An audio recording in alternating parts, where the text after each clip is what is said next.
Meus irmãos e minhas irmãs, paz e bem. Nós continuamos a nossa reflexão nesse livro que é belíssimo. O livro de Daniel é um livro extraordinário pela sua dimensão mística, pela sua dimensão apocalíptica, e vai mostrando a história desse jovenzinho, Daniel, fiel ao seu Senhor, fiel à palavra de Deus, sem temor, mesmo tendo que enfrentar situações muito difíceis. Mas nesse primeiro momento a gente contempla, sobretudo, a sabedoria desse jovem profeta, um dos grandes profetas. Os 4 grandes profetas, os profetas maiores da Bíblia, são justamente Daniel, Isaías, Jeremias e Ezequiel. São profetas maiores chamados por causa da grandeza do livro. Os outros 12 são profetas menores. Hoje nós temos uma situação que o filho de Nabucodonosor, Baltazar, ofereceu um grande banquete.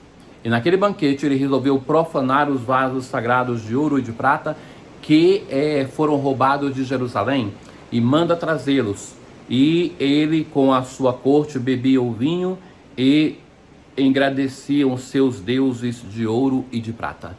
Então esse gesto profano que faz com que os vasos sagrados do templo fossem usados em um banquete, e além disso de ser usado como o copo para beber, é também usado para prestar culto aos deuses que eles tinham. Então, durante esta festa, o rei vê uma mão humana que escreve, e então ele fica apavorado.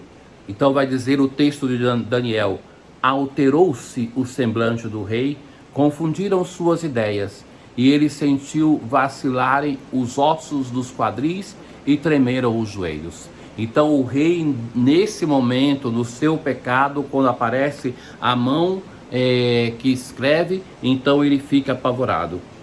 Então ele manda chamar Daniel, faz para ele propostas de riqueza. Você vai ser o terceiro no reino se você esclarecer isso para mim. E a resposta de Daniel: fiquem contigo os teus presentes e presenteia um outro com as tuas honrarias. Contudo, vou ler, ó rei, o escrito e fazer-te a interpretação. Tu te levantastes contra o Senhor do céu. Os vasos de sua casa foram trazidos à tua presença, e deles bebestes vinho tu e os grandes do reino, suas mulheres e concubinas. Ao mesmo tempo celebravas os deuses de ouro e prata, de bronze e ferro, de madeira e pedra, deuses que não veem, nem ouvem e não entendem. E ao Deus que tem em suas mãos tua vida e teu destino, não soubeste glorificar. Então, esse jovenzinho tem a força mesmo de confrontar o rei, dizer: você errou. Então, a mão tinha escrito, por isso foram mandados por ele os dedos da mão que fez este escrito. Assim se lê: Mane, Tessel, Parsim.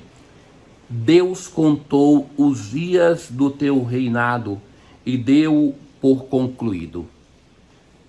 Segunda palavra: foste pesado na balança e achado com menos peso. E a terceira: teu reino foi dividido e entregue aos medos e persas. Então, o profeta Daniel então vai interpretar que o reinado de Baltazar acabou. Acabou, não tem mais nada a fazer. E assim de fato vai acontecer. Então o reino se divide e vai se perdendo a sua força cada vez mais. E assim termina o reinado da casa de Nabucodonosor. Ora, o que nos ensina este episódio? Tem uma dimensão que é muito importante, que é o respeito pelo sagrado. Os templos, o templo de Jerusalém com os seus vasos era a casa de Deus.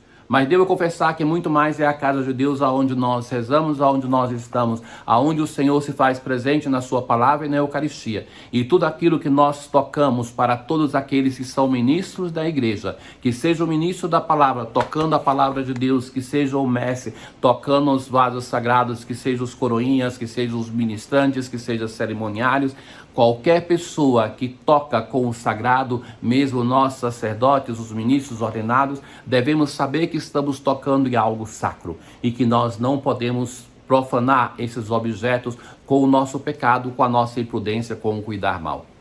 Mas também a coragem deste homem que chega da vivência de fé, Daniel, e tem coragem de dizer até o poderoso Baltazar que ele está errado, que ele se equivocou, e dizer o que Deus está falando para ele, é também muito interessante para nós sabermos que, por mais poderosos que sejam as pessoas que nos rodeiam, são sempre filhos de Deus como nós, e chamados ao serviço, independentemente da função que ocupam.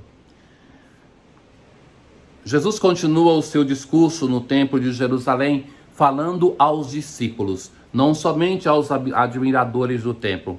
Antes que essas coisas aconteçam, sereis presos e perseguidos, sereis entregues às sinagogas e postos na prisão. A comunidade de Lucas vive essa perseguição, então serve para encorajar essa comunidade. Olha, vocês estarão na prisão, serão perseguidos. Se perseguir e levar à morte Jesus, não tenhamos a ilusão. Porque se nós somos aceitos por todos, é um sinal que a nossa fé não faz diferença e nós não testemunhamos. Então, a nossa fé deve ser incômodo. Primeiramente para nós, devemos ter a coragem de romper aquilo que não está bem na nossa vida. Mas também, a nossa fé, a vivência de fé, se é um testemunho real de vida, vai sempre incomodar alguém que não é de Deus, alguém que não aceita a vivência de fé. Então, que isso é um efeito colateral desejável e normal de uma relação com o Senhor.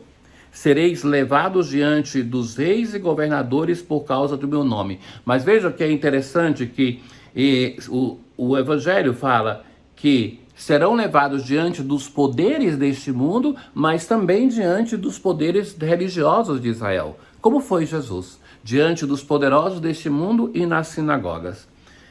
Essa será a ocasião em que testemunhareis a vossa fé. A fé deve ser testemunhada. Fazendo os casamentos, muitas vezes eu digo para os cônjuges assim, o amor que não é testemunhado, ele não existe. Ele não é acreditável. Assim também é a fé. A fé, se não é testemunhada, a fé, se não é vivida, ela não existe. Ela não é vivência. Então, é o momento de avaliarmos a nossa vida de fé em uma sociedade que tende mais a ser secularizada. Vocês sabiam que o fenômeno religioso que mais cresce no Brasil, diferentemente daquilo que se diz dos meios de comunicação, que são as igrejas pentecostais, não é. O fenômeno que percentualmente mais cresce no Brasil é das pessoas que dizem que creem em Deus e não têm uma religião. Quem crê em Deus e não tem uma religião, na verdade, não crê em Deus. Porque a experiência religiosa não é subjetiva, depende de uma comunidade. Então, é nessa sociedade que nós precisamos testemunhar. É nessa sociedade que os valores do reino de Deus devem ser vivos e eficazes. Fazei o firme propósito de não planejar com antecedência a própria defesa, porque eu vos darei palavras tão acertadas que nenhum dos inimigos vos poderá resistir ou rebater. Então, deixemos que o Senhor prepare a nossa defesa. Em outro evangelho vai dizer que o Espírito de Deus que vai nos iluminar. É a ação do Espírito de Jesus, que é o mesmo Espírito Santo que age em nós. Não precisamos nos preocupar com a defesa. Sereis entregues até mesmo pelos próprios pais, irmãos, parentes e amigos, e eles matarão alguns de vocês. É uma coisa que acontece na comunidade cristã primitiva. Aqueles que eram provenientes da tradição hebraica, da religião de Israel, eram denunciados e abandonados pela própria família. E que então isso se ecoa no Evangelho, porque o Evangelho é um texto escrito sobre a vida de Jesus para iluminar a comunidade cristã. Não é um livro qualquer, mas é um livro para iluminar a nossa vida, para nos indicar o caminho a seguir. Todos vos odiarão por causa do meu nome. Forte essa palavra, né? Todos vos odiarão por causa do meu nome. Às vezes a gente quer ser amado por todos, às vezes suporta que alguma pessoa nos odeia, mas Jesus vai dizer, todos os odiarão por causa do meu nome. Não por nossa causa, mas por causa do nome de Jesus. Mas vós não perdereis um só fio de cabelo de vossa cabeça. É permanecendo firmes que ireis ganhar a vida. Então até aquilo que a gente tem em abundância, alguns muito mais que outros, um fio de cabelo. Pensa, até isso o Senhor cuida de nós. Deus cuida de nós, Deus nos ama. Sejamos firmes nos testemunhos de vida. O Senhor esteja convosco, Ele está no meio de nós. Abençoe-vos o Deus Todo-Poderoso, o Pai, o Filho e o Espírito Santo. Paz.